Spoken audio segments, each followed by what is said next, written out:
Do you know why it's getting so easy for you guys? Because we're learning. Right. Remember, I told you, you cannot get better at anything without practicing. And we have practice, and you guys get it right off the top of your heads. Yes, and we're learning. You are learning.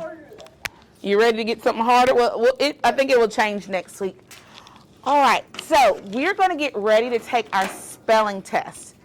Before we take it, though, I want to review what we're going to see on there. I'm going to write the letter pattern you're going to see. Ed. Does this just say Ed? No. No, how many sounds does this make? Ed. Oh, I love Izzy's raised hand. What? How many? Listen to the question. How many? It can make 3 sounds, right?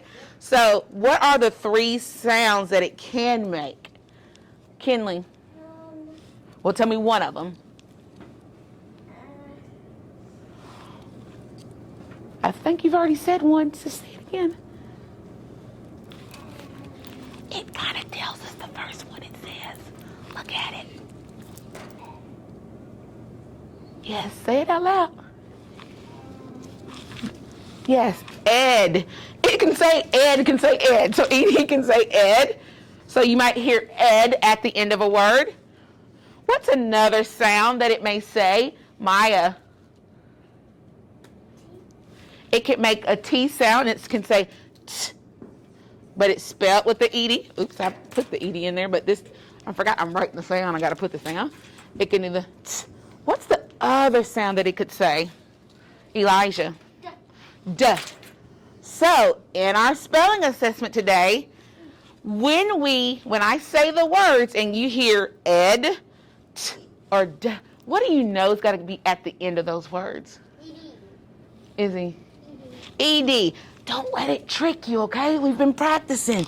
That is not really a T. It's an ED. Because remember, it's marking that it's something in the past tense. We know it's not a T because it's a word that's in the past. And we use ED, that ending, to show that something happened in the past. Or if you hear a D, it's not just a D. It has to be ED because the word is happening in the past. Are you ready? Yes. All right. Remember, our words are going to have this sound in it. All right. The first word is yelled. Yelled. I yelled, go team, at the football game. Yelled. Yelled. Make sure you tap it out to get all your sounds. And then write what you think the spelling is on the line.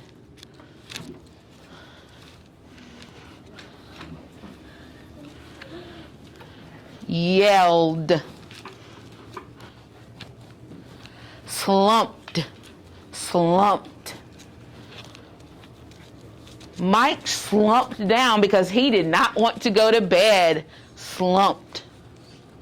Slumped.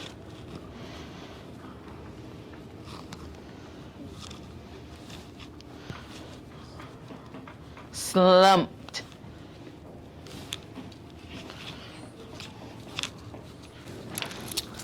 So today, we are going to be looking at a new spelling pattern.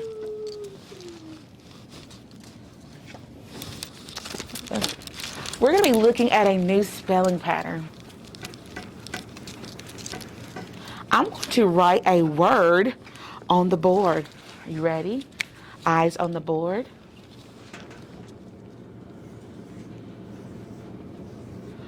Look at this word here. Can anybody read it? Izzy. Soon. What sound is the vowel thing in this word, Kinley? Ooh, right. So this word, the double O, is saying ooh, right. So we have our little card here. Why do I have my card in green? It's a vowel, and our vowels are in green. So we have ooh as in soon. Look at this bar here. Why is that bar pretty thick? Ainsley? You don't usually use it. Right. Is it going to be used a lot? No. It's used a little bit. It's bigger than the, it's not huge, but it is bigger than the other ones, okay? So now I'm going to write some more words on the board. Remember, it's going to say ooh, as in soon. Are you ready?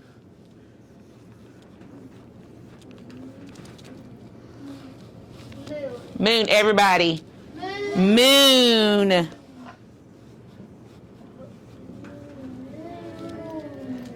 Everybody. Noon. Did you know all these words have an Yes. What is it? Spoon.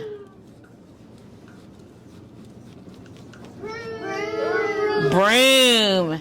And two. Good.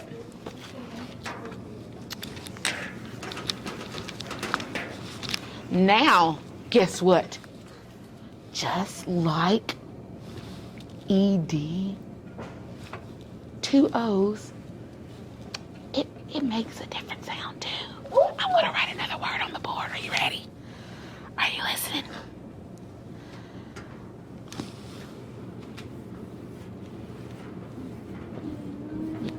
What's this word? But it has two O's. What sound are the two O's making here? Let's see. Listen. Let's say book again all together. Book. Let's tap it out. Book. Book. So what sound are our two O's making?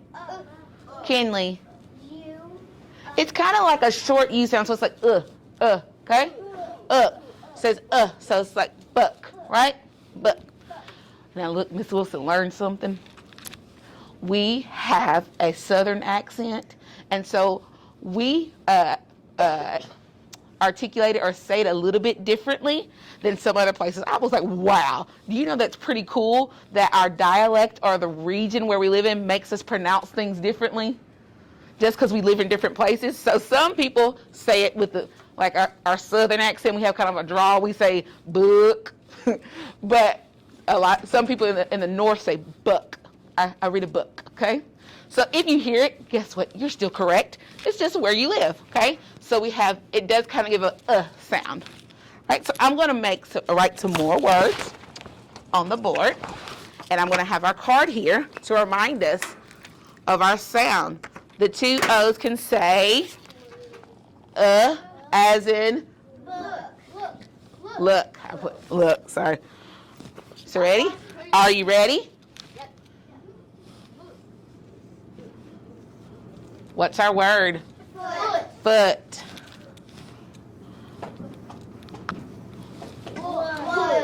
Wood. Cook. Look. Hook. And took. Good. So we have two different sounds, right? Yep. They're very close, but they do make two different sounds. We have ooh as in soon and as in look. Okay? So what I would like you to do is I would like you to go to your seats and grab your code chart, because we are going to code them because these are new sounds that we have learned. Okay? You will get out your green. Eyes here on the board really quick. Who can tell me what our word is? Stunned. Oh, is it stunned? Stunned. Stunned. This ED is only giving the duh sound, okay? Stunned. What does it mean to be stunned? Kinley. My book's broke. Wyatt, sit up, please. Oh, I know, this one. Huh? Okay, well, don't keep pulling. If you're stunned, that means kind of like you're shocked. Like, oh, wow, you're shocked, okay? Okay? You're going to see some phrases. You'll see hitched up. Hitched up means it's pulled up with a sudden movement, okay? And then we have solid as a rock. Let me tell you something. Miss Wilson is getting kind of old because my first thing when I saw this was there's a song that said solid as a rock. That's what I heard in my head. But you guys don't know anything about that. But solid as a rock. What do you think solid as a rock means? Isaiah, please sit up. Y'all gonna be singing it now. But okay, let's. All right. Oh, we'll do it one more time all together. You ready? 1, 2, 3. Solid as a rock. All right. Now, Isaiah, what do you think it means? I think it means like it's solid, like this. It's like as solid as a brick. So brick. And then what do you mean when you feel that? What do you feel? Hard. So what do you think solid as a rock means? It is hard. So we know something's gonna be hitched up. It's gonna pull up with a sudden movement, and something in the story is gonna be very hard because it's solid as a rock. Okay. So now remember, this is a trickster tale. I would like you to be number 1, paying attention to the quotes. Who is speaking in the story? Are we listening? Who is speaking in the story? Who might be tricking somebody? So look for those quotation marks to tell you who's speaking. Okay? And I want you to be able to tell me who is the trickster by the end and what happens. Does everybody understand?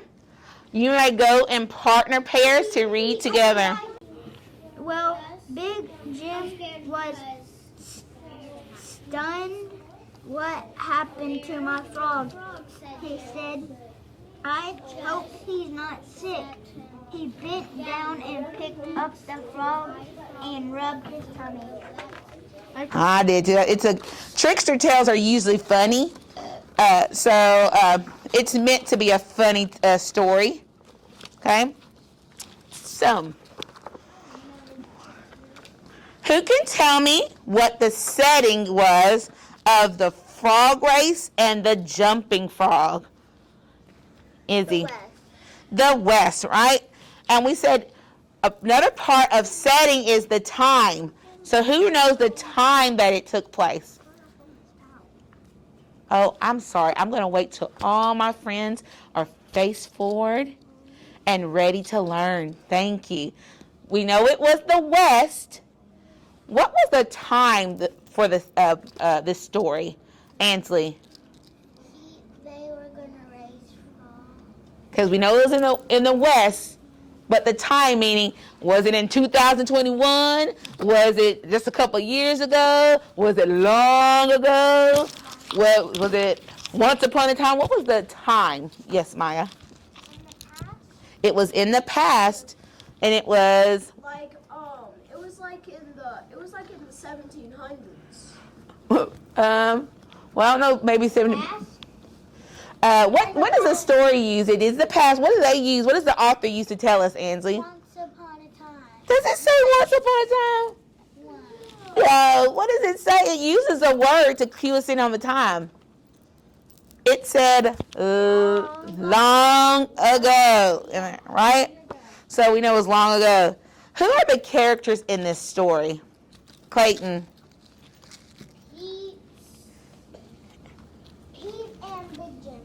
Pete and Big Jim, right.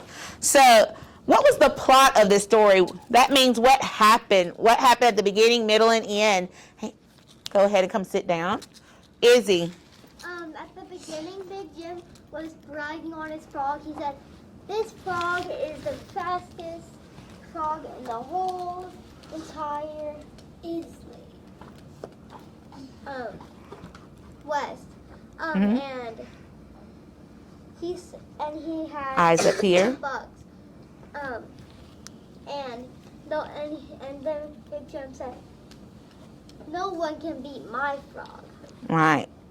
Then what happens in the middle of the story, Elijah? So after he's bragging, what happens in the middle?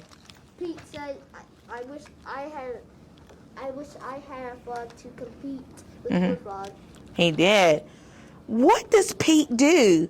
That's just part of the middle of the story. What did Pete do, Clayton? He put his rhymes frog. He kept feeding the frog limes. So what happens at the end, Wyatt? I know. Huh? Pete wins, right? So who was the trickster in this tale? Pete. Pete was the trickster, Because right? he scammed him. He scammed him, and he made his frog's tummy so full that he couldn't be fast anymore, would he? No.